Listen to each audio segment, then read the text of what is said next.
Kamu tak kamu jauh jalan temu tahu afan kalau digital media dia apa teman sih dia odo rakan sir timon observani odo hanjal kawan wara dibe woni fi rakina hankina nyata lita oromiyati fi kibba oromiyati mudacha jiru dirmanna qama kaisati fi ala berbach saya curan adab suma oromoda ibsabasi jram dabalato dukanati pada saja farakat yarti nufkin desa Famalita Oromia godinale wallaga lita qeellan wallaga fi horro guduru wallaga akkasumas kibbalita Oromia godinale bunna baddalle fi ilo abbaabu rakkoo ummata weerara dhibee fi beelaaf saaxilamu birmannaa qaamolee dhimmi ilaallatu hunda akka barbaadu addi bilisummaa ummata Oromoo ibse. ABO'n ibsa kaleessa onkololeessa 2023 baaseef ummanni godinaalee kanneen keessaa rakkoo weerara dhibee fi beelaaf saaxilamaa akka hin birmatamneef gochaa kan jiru mootummaa paartii badhaadhinaa biyya bulchaa jiru jechuun himateeti jira. Kan hulaa hunda cufee addatti immoo gargaarsa dawaa fayyaa fi nyaata kuusatti ukkaamsuun irra taa jiru caasaa paartii badhaadhinaa aanaa hanga godinatti diriirfamee jira jechuun komii irraa qabuuf ibseeti jira.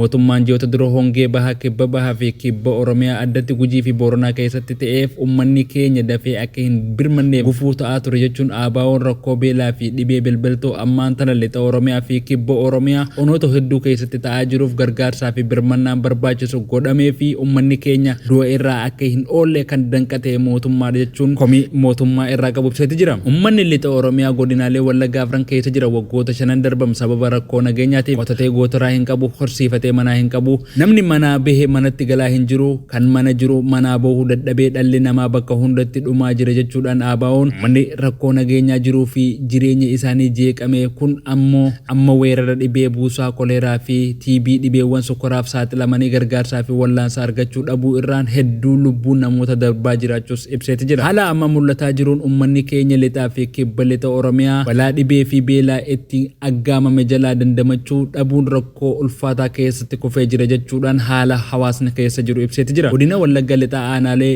Beegii, Qonbii, Lolaa Assaabbii, Baabboo Geembaylaa, Najjoo, Beejii fi godinoota hedduu keessatti rakkoo nageenyaatiif. Oduu keenya itti aanuun hoogganaa fi dura taa'an paartii KFO'dha Piroofeesar Mararaa Guddinaa marii hawaasa Oromoo kutaa Ameerikaa magaalaa Minisootaa keessatti taasisuudhaaf hawaasa Oromoo wajjin mari'achuudhaaf Minisootaa galuun isaatis barameeti jira. Hoogganaa fi dura taa'an paartii Koongiresii Federaalaa Oromoo yookaan KFO'dha Piroofeesar Mararaa Guddinaa hawaasa Oromoo biyya Ameerikaa magaalaa Minisootaa fi naannoo isaanii jiraatan mara waliin marii taasisuudhaaf guyyaa kaleessaa Minisootaa galuun isaanis barameeti jira. Wayita magaalatti gaanis miseensota hawaasa Oromootti magaalaa jiraataniif simannaan owwaanis taasifameef jira. Hawaasni Oromoo magaalaa Minisootaa fi naannoo isaanii jiraatan hundi marii gaafa onkololeessa 8 akka lakkoofsaatti gaggeeffamuuf jiraatu irratti hirmaachuudhaaf KFO'n afeeruu isaa erga toora marsariitii hawaasummaa KFO irraa argamenis ni mul'isa.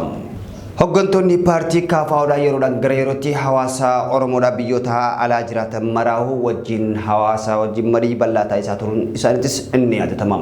Tole egaa daawwattoota keenya oduu keenya itti aanutti yeroon isin tarkaanfachiisu itti aantuun kantiibaa magaalaa Adaamaa aadde Hinseenee Mahammad ayyaana Irreechaa akkaataa duudhaa fi sirna gadaa eeggateen kabajuudhaaf qophoofnee jirra jechuudhaanis dubbachaa jiran.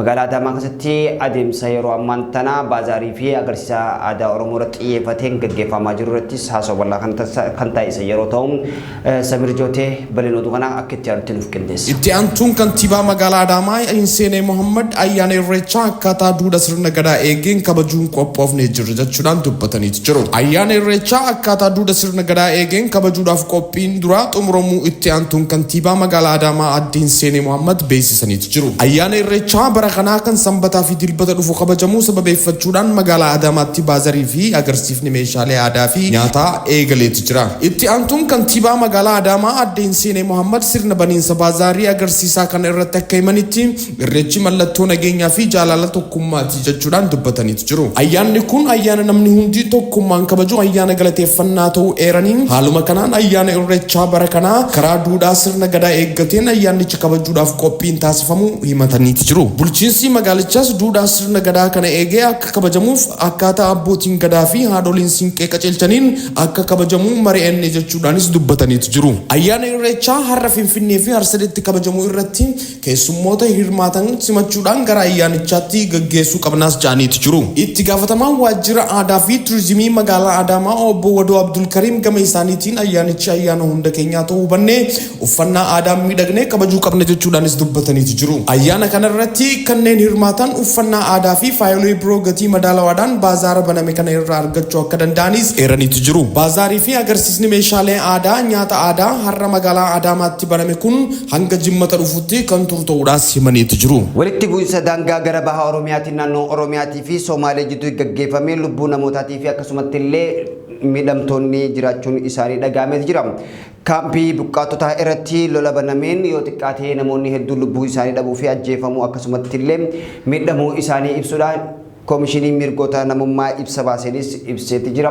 Dabalatoota kanaatiif Naasir Hussein akka itti aanutti nuuf qindeessa. Walitti bu'iinsa naannoo Somaalee fi Oromiyaa jidduu tureen buqqaatonni ajjeefamuu fi madaa'uu isaanii Komishiniin mirga namooma Itoophiyaa beeksise. Komishiniin mirga namooma Itoophiyaa daangaa naannoo Oromiyaa fi Somaalee walitti bu'iinsa humnoota nageenyaa naannolee lamaan jidduutti uumamee miidhaan mudatuu isaa beeksise. Miidhaa mudatee irrattis qorannoo gaggeessuun miidhamtootaaf furmaanni hatattamaa akka kennamu barbaachisuu Komishiniin mirga namooma Itoophiyaa beeksise. Fulbaana 18 bara 2023 daangaa naannoo Oromiyaa fi Somaalee aanaa Baabbilee jedhamutti walitti bu'iinsa uumameen miidhamtoota qaamolee nageenyaa naannolee Oromiyaa fi Somaalee hojjettoota kaampii ikolojii fi ogeeyyii fayyaa hospitaala dubbisuu isaa Komishiniin mirga namooma Itoophiyaa ibse. Walitti bu'iinsa aanaa Baabbileetti uumameen lammiileen nagaa hedduun du'u hedduun ammoo madaa'uu isaanii ni yaadatama. Walitti bu'iinsichi yeroo ammaan tanaa kana kan dhaabbate ta'us buqqaatota kaampii ikolojii keessa jiran keessaa namoonni 6 ajjeefamuu hedduun immoo madaa'u akkasumas lammiileen nagaa iddoowwan biroo jiran irratti du'aa fi miidhaan qaamaa ga'uu isaanii Komishiniin mirga namooma Itoophiyaa ibse. Komishinichi naannolee lamaan waliin ta'uudhaan dhimmoota walitti bu'iinsa Baabbileetti uumameef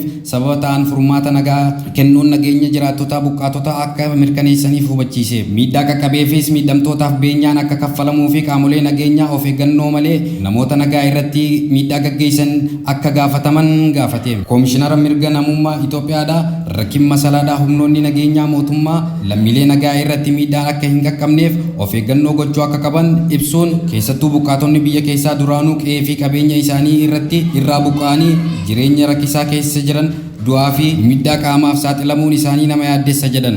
Tole daawwattoota keenya oduu keenya gara xumuraatti yeroon isin geessu imbaasii Itoophiyaa Suudaanitti argamu xiyyaaraan haleelamuu isiitti wal qabatee yeroo ammaan tanaa miidhaan akka dhaqqabee fi tuffii biyyattii keessatti agarsiisudha jechuudhaanis dubbatamaatti jira. Imbaasii Itoophiyaa Suudaanitti argamu xiyyaaraan haleelamuu isaatis yeroo garagaraattis himamaatti jira. Erga guyyaa kaleessaatii asitti imbaasii Itoophiyaa Suudaan magaalaa Kaartuum jiru arraantana ganama immoo misaalota rukutamuu fi akkasumas maddeen amanamuun kanneen akka BBC TV miidiyaaleen gurguddaan dabalatee Reuters gabaasaati jira.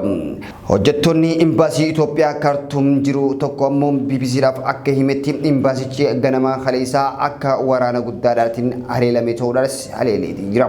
Hojjetaan imbaasii Itoophiyaa Kaartuum jiru tokko akka BBC wajjin haasoo taasisetti imbaasiin arraantana ganama meeshaa waraanaa guddaadhaan haleelamte jechuudhaan guyyaa kaleessaatis mirkaneesseeti jira. Miidhaa lubbuu namootaa irraan ga'ee jiraachuu baatus qabeenyi manca'uu fi namoota naannichatti jiranis eeganis mirkaneeffannee jirra jechuudhaanis irratti jira. Dabalataan imbaasii Itoophiyaa qofa osoo hin taane imbaasii Raashiyaa Afrikaa kibbaatiif akkasumatti illee kan Dubaay haleelamuu isaatis himameeti jira. Torbaan sadii duraas imbaasii Itoophiyaa kun xayyaaraan waraana mootummaatiin haleelamuudhaan yookaan dhoomuudhaan hojjetaan imbaasii tokkos madaa'uu isaatis himameeti ture. Suudaanitti jeequmsa jiru kana wal qabatee humni waraanaa biyyattii bulchaa jiru gara lamatti fottoquudhaan miidhaa dhaqqabisaa jiraniin qe'ee fi qabeenyarraa lammiin biyyattii godaanuu fi akkasumatti illee lammiileen biyya alaa jiraatan jiraachuudhaan hanqina garagaraa mudachaa jiruunis gara biyyoota ollaatti tarkaanfachaa turuun gabaasuun keenyas ni yaadatama. Tole daawwattoota keenya oduu keenya guyyaa irraan tanaaf qabannee isiniif dhiyaanne hanganuma hanga oduu biraatti wal agaruu kan nagee walitti dhaammannu ta'u. Oduu irraa kan isinitti himaa ture yaanu obsaan odaanii gara ogummaa kaameraatiin Salah Abdulakim faana ta'uudhaan isin faana turre hanga oduu biraatti wal agaruu kan nagee walitti dhaammannu ta'a. Afran qaloo diijitaal miidiyaan areera uummataa nu daawwachuu keessaniif filata qabdan halkan gaarii isiniif haa ta'u.